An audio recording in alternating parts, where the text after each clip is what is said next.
देश में कोरोना ने सारे रिकॉर्ड तोड़ दिए हैं। 24 घंटे में देश में कोरोना के 1,26,000 से ज्यादा मामले सामने आए हैं। पहली बार ऐसा हो रहा है। 1.26 लाख मामले एक दिन में देश में कोरोना से सबसे ज्यादा ये केस है। 24 घंटे में देश में कोरोना की वजह से 685 लोगों की जान चली गई है। 4 दिन में तीसरी बार देश में 1 लाख से ज्यादा केस आए हैं, जो कि चिंताजनक है, चिंता बढ़ाने वाले हैं। और सबसे ज्यादा असर महाराष्ट्र में है कोरोना का। महाराष्ट्र में 60,000 केस आए हैं। अकेले महाराष्ट्र में 60,000 केस और पूरे देश में चिंता बढ़ती जा रही है।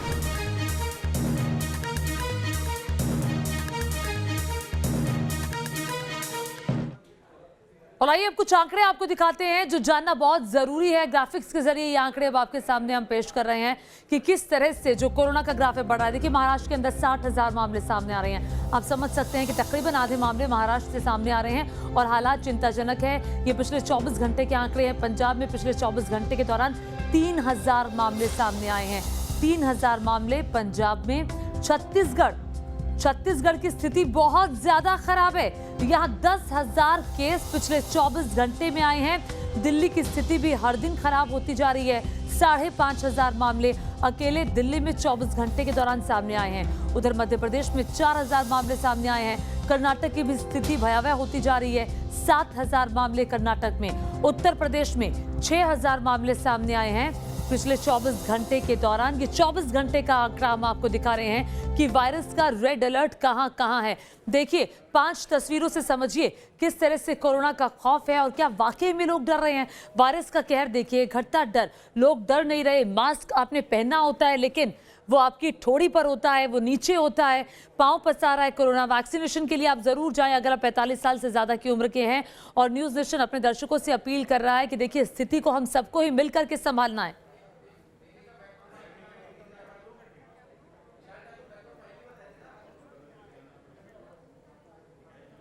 तो कोरोना का हाहाकार है और कैसे बचा जाए, क्योंकि हर दिन हम ये शो इसलिए करते हैं ताकि हम आपको सतर्क कर सकें और आपको बता सकें कि क्या करना है, क्या नहीं करना। हमारे साथ डॉक्टर स्वाति महेश्वरी जुड़ गई हैं, हेल्थ एक्सपर्ट है। डॉक्टर दीपाली भारद्वाज हमारे साथ मौजूद हैं। डॉक्टर सुमन हमारे साथ मौजूद हैं। मैं इन तीनों का रुख करूंगी और एक एक करके पूछूंगी कि आखिर क्या स्थिति होनी चाहिए। देखिए, क्यों टूट रहे हैं कोरोना के रिकॉर्ड, आखिर क्यों इतने सारे मामले निकलकर सामने आ रहे हैं। सबसे पहले डॉक्टर दीपाली, मैं आपसे यही जानना चाहूंगी, क्यों इतने सारे मामले अचानक से 1,26,000 मामले, इतने मामले अचानक से क्यों आ रहे हैं, आपको क्या लगता है? देखिए, ये जो केसेस बढ़ने का हम आंकड़ा देख रहे हैं, ये सिर्फ शुरुआत है और अभी ये सेकेंड वेव की शुरुआत है। सेकेंड वेव बढ़ सकती है, अभी पूरी तरह आई नहीं है। और लोगों की जो बेपरवाही चल रही है, वो सबसे बड़ा कारण है। लोग सोचते हैं कि वैक्सीन अच्छी है, नहीं है, कोविशील्ड लूं, कोवैक्सीन लूं, नहीं लूं, मुझे कोरोना हो चुका है, मैं मास्क ना पहनूं, ये सब बहुत हो चुका। सब लोग जरा कोरोना से डर जाएं। लोगों को वैक्सीन के बाद भी डॉक्टर्स को कोविड पॉजिटिविटी हो रही है। मास्क आपकी जान है, मास्क आपका वैक्सीन है, आपकी जिम्मेदारी है। उसके बिना ना बैठें, लोगों में, सोसाइटी में, कहीं पे भी। ये सबसे जरूरी चीज है जो लोगों को फॉलो करनी पड़े। ठीक है डॉक्टर दीपाली, ये आपने बताया। मैं डॉक्टर स्वाति के पास भी जाना चाहूंगी। डॉक्टर स्वाति, सवाल ये सबसे बड़ा खड़ा होता है कि अभी हम देख रहे थे महाराष्ट्र की स्थिति तो खराब थी। महाराष्ट्र में 60,000 मामले सामने आ रहे हैं। छत्तीसगढ़ में 10,000 मामले सामने आ रहे हैं। आपको क्या लग रहा है, इन राज्यों में लापरवाही कहाँ रह गई? यहाँ क्यों बेकाबू हो गया कोरोना? देखिए, सबसे पहली बात समझने की ये है कि ये जो मामले जो आज आप देखते हैं, ये कई दिन पुराने होते हैं। और अगर देखा जाए तो स्ट्रेन, क्योंकि हमारे भारत में एक राज्य से दूसरे राज्य में जाने में कोई रोक टोक नहीं है, तो एक जगह से दूसरी जगह संक्रमण जाता है। और इस वजह से अब आप देख रहे हैं कि धीरे धीरे दिल्ली में और बाकी राज्यों में जहाँ जहाँ पलायन शुरू महाराष्ट्र से हो रहा है, लोग वापस यूपी बिहार जा रहे हैं अपने, तो अब आप वहाँ भी संक्रमण को बढ़ते हुए देखेंगे। क्योंकि ये एक ह्यूमन चेन है और जहाँ जहाँ वो ह्यूमन जाएगा जो कि इन्फेक्टेड है, जो कि एसिम्प्टोमेटिक कैरियर भी हो सकता है, तो वो इन्फेक्शन और दूसरी जगहों पर फैलाएंगे। अब राज्यों के लिए भी बहुत ज्यादा जरूरी है कि वो 2-3 खास बातों पर ध्यान रखना। पहली बात, अब आप देख रहे हैं कि 9 लाख एक्टिव केसेस हो चुके हैं। ऐसी स्थिति में बेड्स फुल है, अस्पतालों में जगह नहीं है, वेंटिलेटर्स की शॉर्टेज हो रही है, ऑक्सीजन की शॉर्टेज हो रही है, रेमडेसिविर दवाइयां नहीं मिल रही हैं। तो सरकार को इस तरफ बहुत ज्यादा ध्यान देने की जरूरत होगी कि किस तरह से हमारे जो मौजूदा संसाधन है उनको कैसे और बेहतर किया जाए, क्योंकि वरना डेथ रेट और ज्यादा बढ़ेगा और वो बहुत चिंता की बात होगी। ठीक, ठीक है, ये जो आप बात कह रही है इसी को मैं आगे बढ़ाऊंगी और डॉक्टर सुमन के पास भी चलूंगी। ठीक है, मैं डॉक्टर सुमन के पास भी जाऊंगी, लेकिन आपको बता दें कि एक तरफ कोरोना विस्फोट हो रहा है और दूसरी तरफ लापरवाही जोरों पर है, लापरवाही फुल ऑन चल रही है। दिल्ली हो, मुंबई हो या कोई और शहर हो, आपके आसपास आप जरा नजर घुमा कर देख लीजिए, हर जगह लापरवाही का आलम है। ना तो सोशल डिस्टेंसिंग है, ना ही कोई ठीक से मास्क पहन रहा है।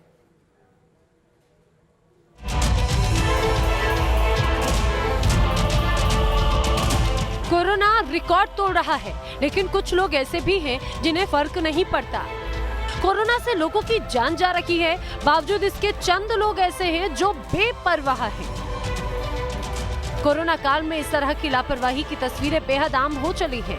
ना तो चेहरे पर मास्क है, ना ही सामाजिक दूरी का ख्याल। अब ऐसे में सवाल यही है कि देश कोरोना से जंग कैसे जीतेगा।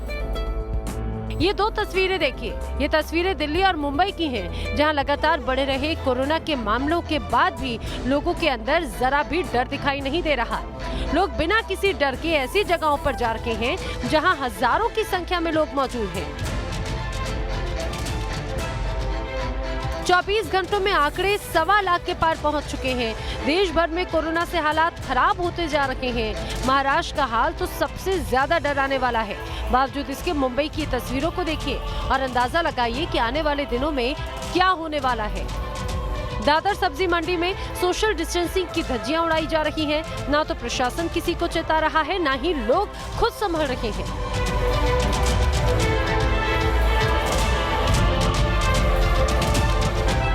सिर्फ मुंबई ही नहीं, दिल्ली के भी हाल इसी तरह के हैं। ये दिल्ली की गाजीपुर सब्जी मंडी है। इन तस्वीरों को देखिए और अंदाजा लगाइए कि ये लोग क्या अपनी सेहत से खिलवाड़ नहीं कर रहे। इन जनाब को देखिए, हजारों की भीड़ में बिना मास्क पहनकर घूम रहे हैं, जबकि दिल्ली में मास्क ना लगाने पर चालान का प्रावधान है। सब्जी मंडी ही नहीं, बस अड्डा हो या फिर रेलवे स्टेशन, हर जगह लापरवाही की तस्वीरें सामने आ रही हैं। कोरोना का खतरा विकराल है। सरकार भी लोगों को जागरूक कर रही है और हमारी भी आपसे अपील है कि कोविड नियमों का पालन कीजिए। घरों से निकलने पर मास्क जरूर लगाइए, तभी कोरोना को हराने का संकल्प पूरा होगा। Team news nation.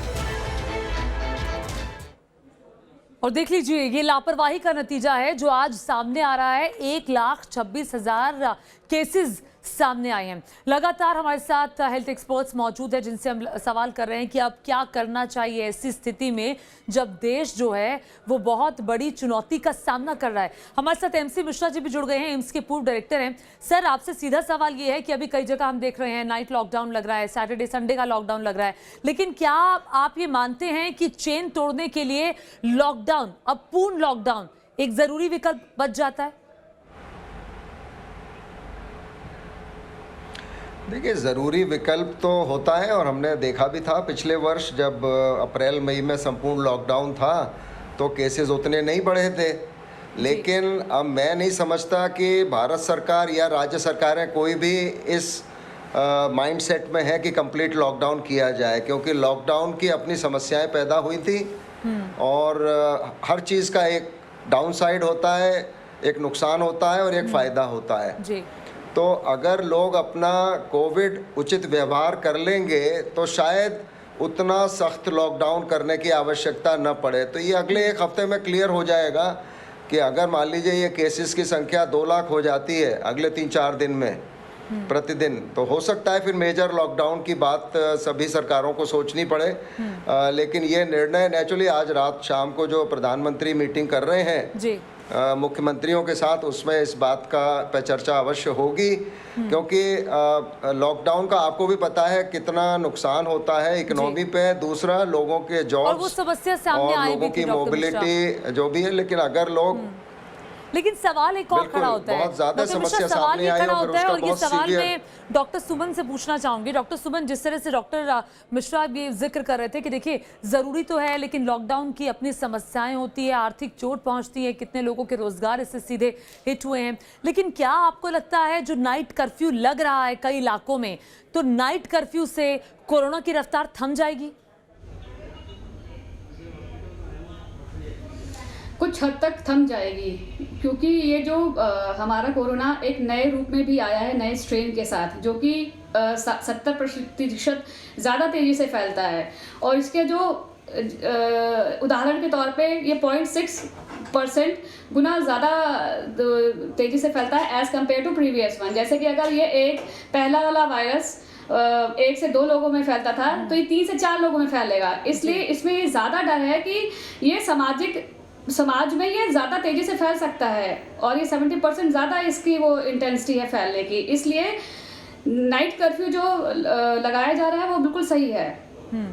तो फैलने की जो रफ्तार है वो उसकी काफ़ी हद तक कंट्रोल मिलेगा, पर यह है कि हाँ पार्शियल लॉकडाउन भी होना चाहिए। ठीक है, पार्शियल लॉकडाउन भी होना चाहिए, आप इसका जिक्र कर रही है।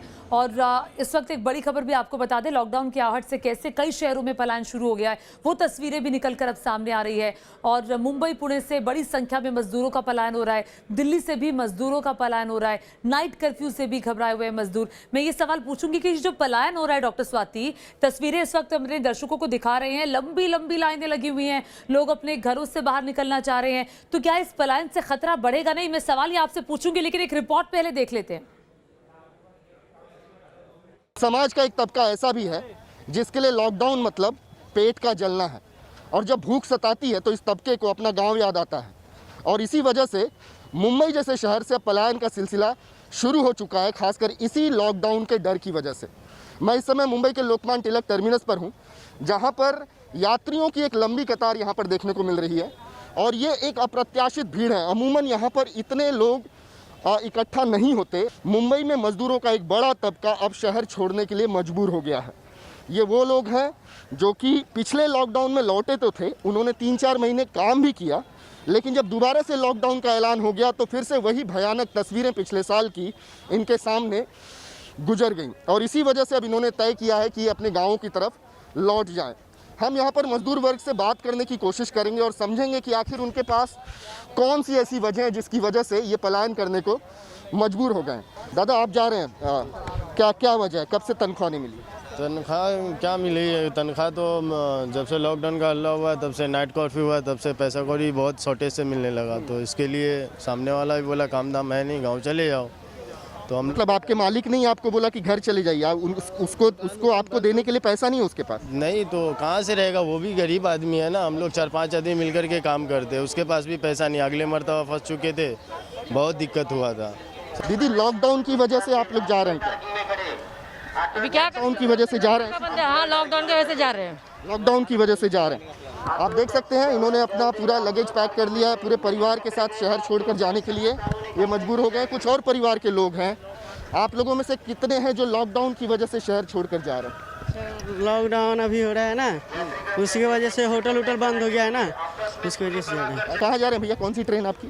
हमारी दरभंगा एक्सप्रेस। दरभंगा, मतलब ये बिहार से हैं, बिहार की ओर ये जा रहे हैं लॉकडाउन में। आप भी इनके साथ हैं? ठीक है।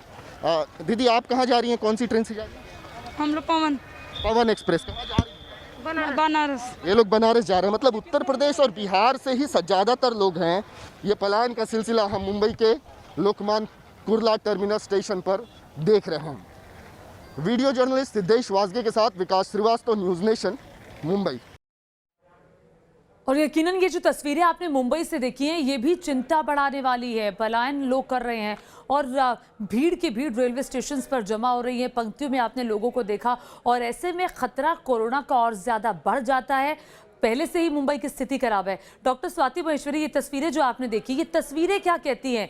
क्योंकि पिछली बार भी पलायन हुआ था, उसकी वजह से केसेस बहुत बढ़े थे, और ये जो पलायन की तस्वीरें हैं, ये क्या खतरा और ज़्यादा बढ़ा देंगी अब कोरोना का? बिल्कुल खतरा बढ़ाती है, और सबसे बड़ी बात है ये साफ तौर से दिखाती है कि राज्य सरकारें बिल्कुल फेलियर की तरफ हैं। जब आपको अपनी आर्थिक उन्नति करनी होती है तब आप बाहर से लोगों को बुलाते हैं, उन्हें काम देते हैं अपने राज्य में, और वो अपने घर छोड़कर आपके यहाँ काम करने आते हैं। लेकिन जब आपने पिछले साल आपने देखा कि जब लॉकडाउन लगा तो उसके बाद कितनी दर्दनाक तस्वीरें सामने आई, पलायन हुआ, लेकिन राज्य सरकारों ने कुछ नहीं सीखा उससे। और आज भी जब आप राज्य देखता है कि हमारे यहाँ संक्रमण बढ़ रहा है, हम धीरे धीरे रिस्ट्रिक्शंस की तरफ जा रहे हैं, हम धीरे धीरे उस तरफ पहुंच रहे हैं कि हमें नाइट कर्फ्यू लगाना होगा, वीकेंड लॉकडाउन लगाना होगा, तब राज्य सरकारों को पहले से सोचना चाहिए कि किस तरह से हम इन लोगों को सहूलतें दें, किस तरह से इन लोगों को जो है रियायतें दी जाए ताकि ये लोग पलायन ना करें। क्योंकि वहीं हम एक तरफ इनको अपने राज्य से तो जाने देते हैं ये सोचकर कि हमारे यहाँ लोड कम हो रहा है, लेकिन वहीं हम दूसरे राज्यों में लोड बढ़ा देते हैं। और आखिरकार सारे राज्य हैं तो भारत का ही हिस्सा, और अगर किसी भी राज्य में संक्रमण बढ़ता है तो वो अल्टीमेटली भारत में ही बढ़ता है। और अब आप देखेंगे कि जहां जहां ये लोग वापस जा रहे हैं, ना बिल्कुल जहां से ये जा रहे हैं ये उन राज्यों की विफलता है और उस पर हमने सीख नहीं ली। मतलब ये कोई सीख नहीं ली। हम इतिहास से ये सीखते हैं कि हम इतिहास से कुछ नहीं सीखते। एक ये बहुत प्रसिद्ध फिलोसफर है, ये उन्होंने कहा था, और ये वाकई में ये बातें सटीक साबित होती हैं। ये जो फिलॉसफी है ये बिल्कुल सटीक आज के वक्त में लगती है। डॉक्टर मिश्रा, मैं आपके पास आऊंगी। आपको क्या लगता है कि ये जो पलायन की तस्वीरें हम मुंबई से देख रहे हैं, पुणे से देख रहे हैं, नागपुर से देख रहे हैं, या और बाकी देश के अलग अलग शहरों से देख रहे हैं, इस पलायन की वजह से कोरोना का खतरा कितना ज्यादा बढ़ जाएगा? कितनी बड़ी ये चिंता है आज के वक्त में? नहीं, ये तो बहुत बड़ा कंसर्न है कि अगर जो लोग बॉम्बे से इस समय मुंबई और महाराष्ट्र में जो म्यूटेशंस हैं, 80% जो संक्रमण है वो म्यूटेशंस की वजह से है और डबल म्यूटेशंस की वजह से है। तो ये लोग जो पलायन करके जाएंगे कहीं पे भी, यूपी, बिहार, झारखंड, छत्तीसगढ़, तो वो जो म्यूटेंट वायरसेस हैं उनको लेके जाएंगे ये जी। तो इसलिए बहुत बड़ा चिंता का विषय है। और इसको, जैसे डॉक्टर स्वाति कह रही थी, बहुत जल्दी इसको सरकारों को आपस में कोऑर्डिनेशन करना चाहिए। जैसे मध्य प्रदेश ने किया है कि वो अपना RT-PCR की रिपोर्ट मांगते हैं या जो भी है, इसका जो भी मैकेनिज्म बनाना है वो बनाना चाहिए सारी राज्य सरकारों को। लेकिन अभी तो ऐसा लग नहीं रहा है कि राज्य सरकारों में बहुत तालमेल है। अच्छा, बिल्कुल तालमेल बनाने की जरूरत है। और खबर ये भी है कि देखिए, मुंबई से यूपी जाने वाली, मुंबई से बिहार जाने वाली ज्यादातर जो ट्रेनें हैं उसका रिजर्वेशन फुल है, और यही बताता है कि लोग अब पलायन की तरफ जा रहे हैं, अपने घरों को वापस लौट रहे हैं। ये मंजर हमने पिछले साल भी इसी वक्त में देखा था और ये मंजर आज भी हम देख रहे हैं, और सरकारों ने कोई सबक नहीं लिया। तो कोरोना का खतरा विकराल है और लगातार कोरोना के मामले बढ़ते जा रहे हैं। और पहली बार ऐसा हुआ है 1,26,000 से ज्यादा मामले पिछले 24 घंटे के दौरान देश में सामने आए हैं, जिससे वाकई चिंता बहुत ज्यादा बढ़ जाती है। हमारे साथ एक्सपर्ट्स का पैनल इस वक्त मौजूद है, तमाम डॉक्टर्स हमारे साथ मौजूद हैं। डॉक्टर सुमन, आपके पास आऊंगी और सीधा सवाल आपसे ये है कि वैक्सीनेशन को लेकर बहुत सारी खबरें इस वक्त आ रही हैं, तो आपको क्या लगता है कि टीकाकरण का दबाव बहुत ज्यादा है अभी? टीकाकरण क्या है कि अगर हम वैक्सीनेशन अगर करा लेते हैं तो we will be more safe, at least 50 to 70%। वो इसलिए क्योंकि हमारे जो antibodies in response to virus बनेंगी तो हमारी सुरक्षा ही करेंगी। आप समझ रहे मेरी बात? इसलिए लोगों को घबराने की आवश्यकता नहीं है इस टाइम पे, तो दे मस्ट गेट वैक्सीनेटेड। और बाकी जो मामूली बुखार वगैरह, उनके लिए आप क्या कहेंगी? बिल्कुल डरने की आपको जरूरत नहीं है। वो इसलिए क्योंकि अगर वैक्सीन हमारी अगर आप लगवाते हैं तो एटलीस्ट जो एंटीबॉडी है वो आपके उसमें सुरक्षा कवच की तरह काम करेगी। और इसमें क्या है कि अगर माइल्ड फीवर भी आता है आफ्टर गेटिंग वैक्सीनेशन तो इसमें बिल्कुल घबराने की बात नहीं है। एटलीस्ट हमारी मोर्टेलिटी कम रहेगी। मुझे लगता है हर वैक्सीन के बाद ऐसा होता है, जब आप बच्चे को वैक्सीनेशन के लिए जाते हैं तो डॉक्टर आपको ये हिदायत देता है कि देखिए बच्चे को बुखार हो सकता है, आपको ध्यान रखना है या फला आप दवाई दे सकते हैं। इसमें आपको घबराने की और डरने की बिल्कुल जरूरत नहीं है। अगर माइल्ड फीवर आता है या कोई अदर सिम्टम्स भी आते हैं तो उसमें भी डरने की जरूरत नहीं, क्योंकि ये चीज आप कंट्रोल कर सकते हैं। पर एटलीस्ट मॉर्टेलिटी नहीं होगी। हम एटलीस्ट मॉर्टेलिटी पे कंट्रोल कर सकते हैं आफ्टर वैक्सीनेशन। इसलिए लोगों को घबराने की बिल्कुल जरूरत नहीं है। बिल्कुल, ये बहुत सारे सवाल हैं जो लोगों के जहन में है, चूंकि कई सारे लोग इस वक्त देख रहे होंगे और उनके मन में ये भी सवाल होगा कि बच्चों तक भी कोरोना फैल रहा है और कहा यह जा रहा है कि बच्चों के लिए ये बेहद खतरनाक है, बच्चों के ऑर्गन्स के लिए बेहद खतरनाक है। तो क्या वाकई में ऐसा है और बच्चों तक क्यों फैल रहा है, इस पर मैं आपसे सवाल करूंगी। पूरा एक्सपर्ट पैनल हमारे साथ मौजूद है। जी हाँ, कोरोना का जाल, खतरा विकराल। देश में लगातार कोरोना का वायरस फैलता जा रहा है और पिछले 24 घंटे के दौरान, बहुत ध्यान से सुनिएगा, पिछले 24 घंटे के दौरान 1,26,000 से ज्यादा मामले सामने आ रहे हैं। वायरस का कहर क्यों बढ़ रहा है, पूरे देश पर इसका असर हो रहा है, ये आपको बताएंगे। आपको बता दें, एक ग्राफिक्स के जरिए आप जरा देख लीजिए कि आखिर क्या स्थिति इस वक्त बनी हुई है। देश में 9 लाख से ज्यादा एक्टिव केस है। इस वक्त 9 लाख से ज्यादा लोगों को कोरोना है। एक्टिव केस का सीधा मतलब है, और कुल जो मामलों की तादाद है 1,29,00,000 के पार पहुंच गई है। जो वाकई में चिंता बढ़ा देती है। पिछले 24 घंटे में 684 लोगों की जान कोरोना की वजह से गई है और अब तक 1,65,000 से ज्यादा मौतें कोरोना की वजह से हो चुकी हैं। 59,000 महाराष्ट्र में नए केस सामने आए हैं। लगातार महाराष्ट्र की स्थिति भयावह होती जा रही है। 5,500 नए केस देश की राजधानी दिल्ली में सामने आए हैं। और ये देखिए वायरस का कहर से क्या क्या चीजें निकलकर सामने आ रही है। बच्चों पर खतरा बहुत भारी है, पलायन अब जारी हो चुका है, लापरवाही बहुत ज्यादा भारी है, वैक्सीन की कमी है, अस्पताल में मारामारी चल रही है। बेड के लिए कई अस्पताल तो ऐसे हैं जहां बेड पर 2-2 लोग हैं, जमीनों पर डॉक्टर्स को मरीजों को देखना पड़ रहा है। और इंदौर से भी खबर आई है कि इंदौर में रेमडेसिविर इंजेक्शन लेने के लिए भारी भीड़ है लोगों की। लाइनों में लोग कई घंटों से खड़े हुए हैं और हालांकि आपको बता दें कि नियमों की धज्जियां उड़ाई जा रही है। इंदौर में मध्य प्रदेश के शहरी क्षेत्रों में वीकेंड लॉकडाउन का भी ऐलान हो चुका है। रेमडेसिविर के लिए नियमों की धज्जियां उड़ाई जा रही है। देखिए लोग किस तरह से खड़े हैं, सोशल डिस्टेंसिंग नहीं है। एक रिपोर्ट जरा देख लेते हैं। इंदौर में वैसे ही कोरोना का कहर है और ऐसे में इंदौर में एक इंजेक्शन को लेकर इन दिनों लोगों के अंदर काफ़ी ज़्यादा आक्रोश है, क्योंकि इंजेक्शन की उपलब्धता हो नहीं पा रही। उस इंजेक्शन का नाम है रेमडेसिविर। ये जो आप लाइन देख रहे हैं लोगों की मेडिकल स्टोर के बाहर, जो दूर दूर तक आपको लोगों की लाइनें नज़र आएंगी, ये वो लोग हैं जो इंजेक्शन को लेने आए हैं रेमडेसिविर, जो कि इन्हें आसानी से नहीं मिल पा रहा है। ये बताया जाता है कि जो इंजेक्शन है, ये इंजेक्शन जब आपके लंग्स पर कोई वायरस अटैक करता है तो ये एंटीवायरल का जो काम है वो करता है। इसके साथ ही इस इंजेक्शन से जो चूँकि कोरोना के सबसे ज़्यादा मरीज इंदौर में हैं, 800 से ज़्यादा मरीज इंदौर में पाए जा रहे हैं, तो ऐसे में खासी जो दिक्कतें हैं वो इंजेक्शन लेने में हो रही है। उपलब्धता कम है और डिमांड काफ़ी ज़्यादा है। हम बात करेंगे, कब से आए हैं आप? सर आज तीसरा दिन है। तीसरा दिन, अभी तक नहीं मिल पाया आपको? नहीं, 2 दिन कल पूरा दिन लाइन में लगे रही है, नंबर आया उसके बाद स्टॉक खत्म हो चुका है। जी कल से कल 12:30 बजे, कल 6:30 बजे टोकन मिला है। आज सुबह 10 बजे बुलाया था, बाकी अभी तक कोई वैक्सीन उपलब्ध नहीं हुई। बिल्कुल, देखिए कल से खड़े हैं लेकिन अभी तक जो इंजेक्शन है वो मिल नहीं पा रहा है। उपलब्धता जैसे कि ज़्यादा बढ़ गई है क्योंकि कोरोना के जो मरीज़ हैं वो इंदौर में काफ़ी ज़्यादा है और ऐसे में यहाँ पर आप देख सकते हैं कि पुरुषों के अलावा जो महिलाओं की लाइन है वो भी यहाँ पर लगी हुई है और सभी यहाँ पर इंजेक्शन लेने आए हैं। आप भी इंजेक्शन लेने आए हैं? हाँ। कब से खड़े हैं आप? मॉर्निंग में 7 बजे से खड़े हैं। 7 बजे से अभी तक नहीं मिल पाया? अभी तक नहीं मिल पाया। कितना कुछ रेट को लेके आगे रेट का नहीं पता है मुझे अभी तक।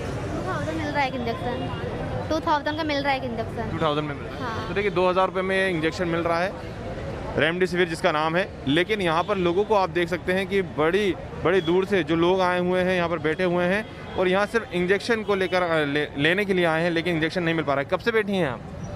सर मैं यहाँ पर सुबह 10 बजे से बैठी हूँ और कल भी सुबह 9 बजे से लाइन में लगी हुई थी और कम 4 से 5 के समथिंग मुझे इंजेक्शन मिल पाया था और स्टॉक नहीं, ये बता रहे थे। कल भी स्टॉक नहीं था, फिर स्टॉक आया, उसके बाद में मिला है और अभी भी बता रहे हैं अभी आने वाला है स्टॉक। बिल्कुल, तो आने वाले, देखिए पर्चे भी आप देख सकते हैं, लोग पर्चे लेकर आए हैं। अभी तक आपको मिल पाए इंजेक्शन? नहीं, फर्स्ट टाइम है। First time. आप कब आए हैं यहाँ पर? जी 10 बजे। 10 बजे से आए हैं। तो देखिए लोग काफ़ी यहाँ का जो डिमांड है वो कहीं ना कहीं बढ़ गई है रेमडेसिविर जो इंजेक्शन है उसकी। और यहाँ पर जो आप लोगों की लाइन देखेंगे तो यहाँ पर प्रशासन भी लगा हुआ है, पुलिस भी मौजूद है ताकि किसी प्रकार की जो अव्यवस्था है वो ना बढ़े।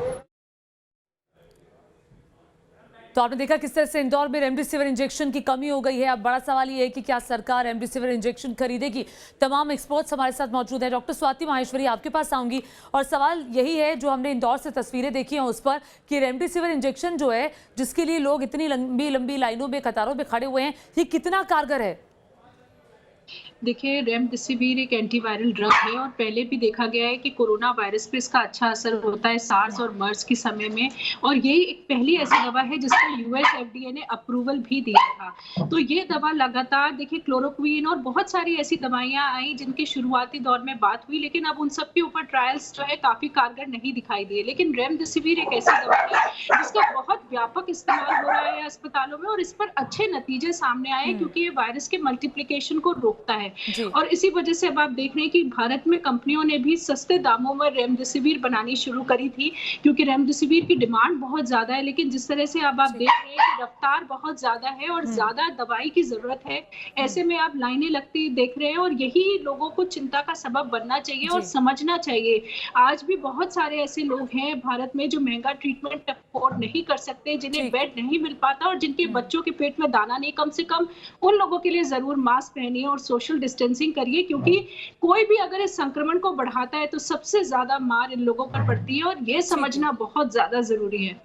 ठीक है, इस बीच एक बड़ी खबर आ रही है, वो बड़ी खबर अपने दर्शकों को बता दूं कि कोरोना की नई लहर पर बोले हैं दिल्ली के स्वास्थ्य मंत्री सत्येंद्र जैन। नई लहर से बच्चों और युवाओं को भी खतरा है। सत्येंद्र जैन ने कहा कि नई लहर जो है कोरोना की वो संक्रामक ज्यादा है, खतरनाक कम है, यानी कि फैलती बहुत ज्यादा है, तेजी से फैलती है, खतरनाक कम है। बच्चों का तेजी से संक्रमित होना खतरनाक है और बच्चों को ये तेजी से अपनी चपेट में ले रही है। देखने में ऐसा आ रहा है कि बहुत तेज़ी से एकदम से जो केसेस हैं वो एक्सपेंड कर रहे हैं और देखने में ये आ रहा है कि जो केसेस काफ़ी ज़्यादा आ रहे हैं वो यंग लोगों के काफ़ी ज़्यादा केसेस आ रहे हैं। पिछली पीक आई थी जब नवंबर में था, तब केस फैटिलिटी 2% से 3% चल रही थी, तो उस हिसाब से इस बारी डेथ बहुत कम है। मतलब ये लगता है कि जो इस बारी चल रहा है, जो कोरोना चल रहा है, कि काफ़ी तेज़ी से फैल रहा है पर सीवियरिटी कम है और डेथ भी बहुत कम है। और इसी पर डॉक्टर एमसी मिश्रा के पास मैं जाना चाहूंगी। डॉक्टर एमसी मिश्रा, जैसे दिल्ली के स्वास्थ्य मंत्री भी कह रहे हैं कि बच्चों को बहुत जल्दी और तेजी से अपनी चपेट में ले रहा है ये जो नया वायरस है, तो सर सवाल सीधा यही है कि जो लोग इस समय टेलीविजन देख रहे हैं, जो बच्चे हैं, जो युवा हैं, उनके लिए कितना बड़ा खतरा है और खतरा कितना ज्यादा बढ़ जाता है इससे? देखिए, मैं आपको पहले WHO की रिकमेंडेशन रेमडेसिविर के बारे में बताना चाहूँगा। ठीक है सर। इससे शायद लोगों को थोड़ी राहत भी हो और थोड़ी चिंता भी हो। WHO ने recommends against the use of remdesivir in covid patients. ये बिल्कुल क्लियर है, 20 नवंबर 2020 की उनकी रिकमेंडेशन है, which was based on A trial, WHO Solidarity Trial published its interim results। और 7000 मरीजों पे इन्होंने ट्रायल किया था और उस ट्रायल में रेमडेसिविर का कोई लाभ नहीं मिला hospitalised patients regardless of disease severity. तो लोग ये ना समझें कि रेमडेसिविर कोई रामबाण है और ये लग गई तो मरीज ठीक हो जाएगा। इसलिए बहुत ज़्यादा इसके लिए स्ट्रगल न करें, लाइनों में न खड़े हों, और मिल जाती है तो लगा लें। हमने भी लगाई है पेशेंट्स को, लेकिन यहाँ पे कोई स्टडी तो करी नहीं है किसी ने। हम लोग तो भी गो बाय हियर से कि हाँ साहब रेमडेसिविर लगा दो सबको। अब ये WHO की रिकमेंडेशन 20 नवंबर 2020 की है, सॉलिडेरिटी ट्रायल के बेसिस पे कि रेमडेसिविर का क्रिटिकली सिक पेशेंट्स में कोई बहुत लाभ नहीं देखा गया। तो केवल हम ये कह सकते हैं कि कुछ पेशेंट्स को लाभ हुआ होगा, पता नहीं वो रेमडेसिविर की वजह से हुआ या अपने आप हुआ या स्टेरॉइड से हुआ या उसको टोसिलिजुमैब लगा उससे हुआ। तो ये लोगों का भ्रम, डॉक्टर्स को भी समझना चाहिए इस बात को कि बिना बात के लोगों को होप ना दे कि रेमडेसिविर मिल जाएगा तो बच जाएगा पेशेंट। और मैंने कई पेशेंट्स ऐसे देखे हैं जिनको रेमडेसिविर लगने के बाद भी कोई लाभ नहीं हुआ। तो ये एक बहुत बड़ा वो है सॉलिडेरिटी ट्रायल, 7000 मरीजों पर हुआ। जहाँ तक बच्चों का प्रश्न है तो बिल्कुल हमें बच्चों को, चाहे बीमारी सीवियर नहीं भी होती हो, लेकिन वो सुपर स्प्रेडर्स की तरह ज़रूर काम कर सकते हैं और कुछ लोगों को नुकसान भी हो सकता है और डिजीज सीवियरिटी भी हो सकती है, मृत्यु भी हो सकती है। इसलिए बच्चों को कम आंकना, उनको भी उसी तरह से मॉनिटर करना पड़ेगा, उनको भी कोविड उचित व्यवहार सिखाना होगा जिससे बच्चों को भी ये न लगे। फिर बच्चों का दूसरा एस्पेक्ट ये है कि घर में जो हमारे बड़े बुजुर्ग हैं उनको वो वायरस ट्रांसमिशन कर सकते हैं। तो ये बात भी समझना बहुत ज़रूरी है। इसलिए बच्चों का संक्रमण काफ़ी चिंताजनक हो सकता है अगर बहुत ज़्यादा बच्चों में हो जाए तो। और ज़रूर ये देखने में आ रहा है, और बच्चों में भी ऐसा नहीं है, जो पहली वेव थी उसमें भी 8.5% जो मरीज़ थे, 8.5% वो बच्चे थे 18 साल से कम उम्र के। तो ऐसा नहीं है कि बच्चों में बिल्कुल नहीं होता है।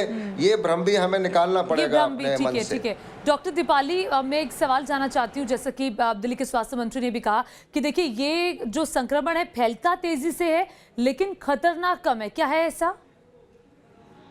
जी बिल्कुल ऐसा ही है जो हम डॉक्टर्स महसूस कर रहे हैं। इस बार संक्रमण ज्यादा फैल रहा है, जितने टेस्ट हो रहे हैं उस हिसाब से हम देख रहे हैं कितने ज्यादा केसेस आ गए हैं, मगर कुछ जगहों पे टेस्ट अभी भी बढ़ाए नहीं गए हैं, ना टेस्ट हो रहे हैं ज्यादा, ना ट्रेसिंग बढ़ाई गई है।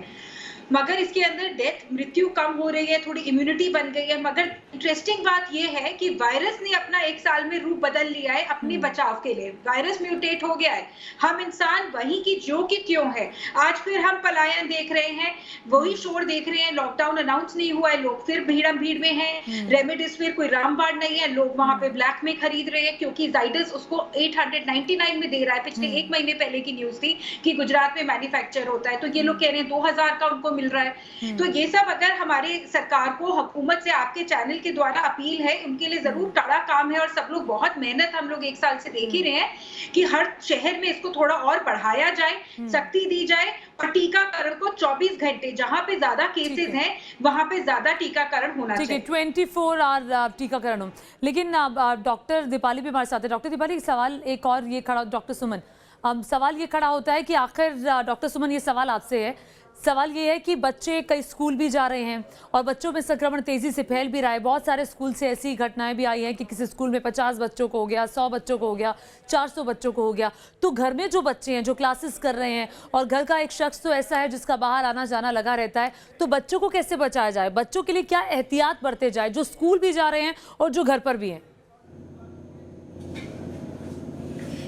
देखिए, पहली बात तो ये है कि जो छोटे बच्चे हैं टिल क्लास 8, उनको तो है कि ऑनलाइन क्लासेस कोशिश करनी चाहिए कि उनकी ऑनलाइन क्लासेस हो। जो हायर स्टडीज़ हैं जैसे लाइक 9th ऑनवर्ड्स, उनकी क्लासेस हो तो तब भी स्थिति कंट्रोल में हो सकती है। और प्लस बच्चों को एजुकेट करने की ज़रूरत है कि मास्क पहनना, सैनिटाइजेशन करना और सोशल डिस्टेंसिंग तो एज यूजुअल है। पर यह है कि हाँ, बच्चों को पार्क में जाने से और आउटडोर एक्टिविटी करने से थोड़ा सा इस समय बचाना चाहिए, क्योंकि बच्चे इस समय साइलेंट कैरियर और या सुपर स्प्रेडर की तरह काम कर रहे हैं। पहले की वेव में क्या था कि बड़ों से बच्चों में होता था, अब क्या है कि बच्चे साइलेंट कैरियर की तरह काम करने से क्या हो गया कि ये एडल्ट्स में भी स्प्रेड हो रहा है। पहली वेव में हमने ये नोटिस किया था कि जो ACE2 रिसेप्टर्स जो वाहक है वायरस का, जिससे जो आपका वायरस है वो शरीर में जाता है, ACE2 रिसेप्टर्स जो है बच्चों में कम पाए जाते हैं, तो उसमें कोई प्रभाव नहीं था। पर जो नया स्ट्रेन है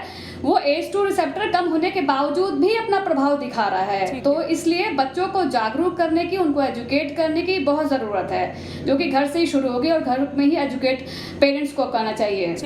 ठीक है डॉक्टर स्वाति माहेश्वरी, सवाल ये है कि जो नए स्ट्रेन आए हैं, जो साउथ अफ्रीकन स्ट्रेन है या UK स्ट्रेन है, ब्राज़ीलियन स्ट्रेन है, तो क्या इसी स्ट्रेन की वजह से इतनी तादाद में मामले भारत में भी बढ़ रहे हैं, जो 1,26,000 से ज़्यादा मामले सामने आए हैं? देखिए, डेफिनेटली म्यूटेशंस हैं और जिनकी वजह से हम संक्रमण को बढ़ते देख रहे हैं। लेकिन पिछले कुछ दिनों में आपने देखा था कि सरकार ने आंकड़े भी दिए थे कि लगभग 800 के करीब ऐसे मरीज हैं जिनमें कि हमने स्ट्रेन्स को देखा है। लेकिन भारत में अपना डबल म्यूटेशन भी अब आ चुका है, छत्तीसगढ़ में N440 है। तो अब जीनोमिक सैम्पलिंग करके हम ये पता लगा सकते हैं कि कौन सा म्यूटेंट ऐसा है जो भारत में ज़्यादा फैल रहा है, जिसकी वजह से हम ज़्यादा तबाही देख रहे हैं। तो लेकिन ये ज़रूर श्योर है कि डेफिनेटली ये म्यूटेशंस की वजह से ज्यादा हो रहा है। वहीं आप क्योंकि बच्चों की बात कर रहे हैं, तो मैं कुछ टिप्स जरूर पेरेंट्स के लिए देना चाहूंगी। इस वक्त हमें कोशिश करनी चाहिए कि हम बच्चों को कम से कम दूसरों के घर ना जाने दें। दूसरे बच्चों के साथ जब वो खेले तो मास्क पहने, सोशल डिस्टेंसिंग करें। पार्क में खुले आप जाने दे सकते हैं। बच्चों को स्टीम दिलवाइए, सुबह शाम बच्चों को आप घर में स्टीम दिलवाइए ताकि उनको संक्रमण ज्यादा ना लगे। उन्हें हैंड हाइजीन सिखाइए और बच्चों को इस वक्त हमें अच्छे फ्रूट्स और वेजिटेबल्स खाने सिखाने चाहिए, क्योंकि ये सबसे अच्छा वक्त है जब आप उनको हेल्थ के बारे में आगाह कर सकते हैं, उन्हें समझा सकते हैं। तो अगर हम बच्चों को अच्छे विटामिन C लेडन फ्रूट्स खिलाएं जिनमें ज्यादा मात्रा में होता है, और आजकल आप देख रहे हैं कि अच्छे फ्रूट्स आते हैं, वेजिटेबल्स आते हैं, तो बच्चों का जो एक जंक फूड की तरफ रुझान है वो भी कम होगा और बच्चों के अंदर शरीर में अच्छे मिनरल्स और विटामिन जाएंगे, जिससे कि उनका इम्यून लेवल जो है, इम्यूनिटी जो है वो स्ट्रांग होगी। और साथ में आप बच्चों को अदरक का पानी या नीम का पानी भी पिलाएं ख्याल से, क्योंकि ये सब चीजें हमारे इम्यूनिटी लेवल को स्ट्रांग करती हैं। और ये छोटी छोटी चीजें हैं जो हम घर में कर सकते हैं। और आने वाले समय में मुझे लगता है कि यही बच्चे हैं जो हेल्थ की अहमियत समझेंगे और इसे आगे लेकर जाएंगे। बिल्कुल, हमने जब ये कोरोना वायरस आया उसके बाद देखा जो घरेलू इलाज है सबने वो अपनाना शुरू किया इम्यूनिटी बढ़ाने के लिए, और फिर से वो दौर आ चुका है। कई घरों में वो काढ़ा जो रोज सब लोग पी रहे थे वो बंद हो गया था, वो चीजें फिर से अब शुरू करने का वक्त आ चुका है। अब देर करने की जरूरत नहीं है, क्योंकि सबको एहतियात बरतने की जरूरत है। और इस वक्त एक बड़ी खबर आ रही है। कोरोना काल में गुजरात के मोरबी से डराने वाली तस्वीर सामने आई है। मोरबी के खाकरेची गांव में कोरोना मरीजों की भरमार है। यहाँ पर फुटपाथ और सड़क पर मरीजों का इलाज हो रहा है। ग्रामीण इलाज के लिए शहर के अस्पताल नहीं जा रहे हैं और फुटपाथ और सड़क पर ही मरीजों का इलाज हो रहा है। ये देखिए, ये फुटपाथ की तस्वीरें आप देख रहे हैं। लोग चादरें बिछाकर, दरी बिछाकर आसपास लेटे हुए हैं। घर के बाहर चारपाई लगाकर लोगों का इलाज हो रहा है। ये मोरबी की तस्वीरें आप देख रहे हैं। मोरबी का एक गांव है खाकरेची गांव में कोरोना मरीजों की भरमार और इलाज देखिए कैसे हो रहा है। घर के बाहर अब डॉक्टर्स को देख रहे हैं, डॉक्टर इलाज करते हुए, स्लाइन चढ़ाते हुए डॉक्टर। ये घरों के बाहर फुटपाथ पर मरीजों का इलाज हो रहा है। और देखिए, जो ग्रामीण लोग हैं वो शहर नहीं जा रहे हैं इलाज कराने के लिए। लोग डरे हुए हैं। ये डर है कि लोग नहीं जा रहे, कि संक्रमण और उनके परिवार वालों का ना हो जाए। दिक्कत अस्पतालों में ज्यादा है। और इस वक्त हमारे साथ लगातार एक्सपर्ट्स का पैनल मौजूद है। एमसी मिश्रा जी, ये तस्वीरें वाकई डराती हैं जो मोरबी से आ रही हैं। लोग डर रहे हैं शहर जाकर अपना इलाज कराने के लिए। मोरबी गांव में लोग फुटपाथ पर बैठ के अपना इलाज करा रहे हैं। वही तो कह रहा हूं, चेयरमैन ने ऑलरेडी कह दिया है कि आप एक जगह पे कर रहे हैं। अब तो कोई कंफ्यूजन है। मिश्रा जी, आवाज आ रही है? Take a call. नहीं, आप कर लो। तो ये तस्वीरें आप देख लीजिए। ये खाकरेची गांव की तस्वीरें हैं। गुजरात में मोरबी का ये इलाका है, मोरबी का ये गांव है जहां कोरोना मरीजों की भरमार है और कोरोना मरीजों की तादाद इस गांव में काफी ज्यादा है। और ये तस्वीरें फुटपाथ की देख रहे हैं। और ये जो आप बोतलें देख रहे हैं लटकी हुई, ये ग्लूकोज की बोतलें हैं। स्वाति महेश्वरी जी, ये तस्वीरें वाकई में डराती हैं क्योंकि लोगों के अंदर डर है और उसी डर की वजह से लोग शहर जाकर अपना इलाज नहीं करा रहे हैं। ये तस्वीरें आपकी नजर में क्या कहती हैं? बिल्कुल, देखिए ये बहुत डराने वाली तस्वीरें हैं क्योंकि हमें ये भी नहीं मालूम कि इनको किस तरह की मेडिकल सुविधा यहाँ मिल पा रही होगी। और अभी ऑक्सीजन या वेंटिलेटर की किसी को ज़रूरत पड़ जाए या आईसीयू की, तो फिर ना समय होगा उनको अस्पताल तक ले जाने का और ना वो सुविधा यहाँ दिखाई दे रही है। और यही बात सबसे ज़्यादा चिंताजनक भी है कि भारत में आज जो मौजूदा हमारा हेल्थ केयर सिस्टम है वो हर जगह बराबर नहीं है। अगर बात करें गाँव की, डिस्ट्रिक्ट्स की, तो वहाँ उतना अच्छा दुरुस्त नहीं है। शहरों में ही हमारा हेल्थ केयर सिस्टम अच्छा है और ऐसे में गांव से शहर तक पहुंचने में ही लोगों को वक्त इतना लग जाता है कि उसी के डर से आप देख रहे हैं कि लोग वहीं पर ट्रीटमेंट कराना चाह रहे हैं। और यही चिंता का विषय है कि अब जो संक्रमण है वो छोटे शहरों में, गांव में पहुंच चुका है। और इसीलिए सरकार को कुछ मेकशिफ्ट अरेंजमेंट्स इस तरह के करने चाहिए, खासतौर से ऐसे गाँव में या शहरों में जहाँ ज्यादा सुविधाएं नहीं है, ताकि उन लोगों को वहाँ ऐसे खुले में ट्रीटमेंट ना कराना पड़े। कम से कम वहाँ एक डॉक्टर हो, कुछ सुविधाएं हो जो वहाँ मिल सके। और अगर उन्हें लगे कि कोई सीरियस हो रहा है तो उसे समय से आप जो है सिटी भेज सके या किसी अच्छे अस्पताल भेज सके। लेकिन अगर कोई देखने वाला ही नहीं होगा और समय से ये उपचार नहीं होगा तो फिर हम मृत्यु दर बढ़ते हुए देखेंगे। और यही सबसे ज्यादा चिंता की बात किसी भी महामारी में रहती है कि शायद ऐसे लोगों को जिनको कि बचाया जा सकता था उनको भी हम नहीं बचा पाते हैं। बिल्कुल, और यही चिंता भरी तस्वीरें यही है कि देखिए, गांव तक संक्रमण फैल चुका है। मोरबी का खाकरेची गांव है जहां पर संक्रमण बहुत ज्यादा है। डॉक्टर सुमन, डॉक्टर दीपाली लगातार हमारे साथ बने हुए हैं। डॉक्टर सुमन, मैं आपसे सवाल ये जानना चाहूंगी कि संक्रमण जो है ये कई लोगों को दोबारा हो रहा है। आखिर ये दोबारा संक्रमण क्यों हो रहा है? देखिए, दोबारा संक्रमण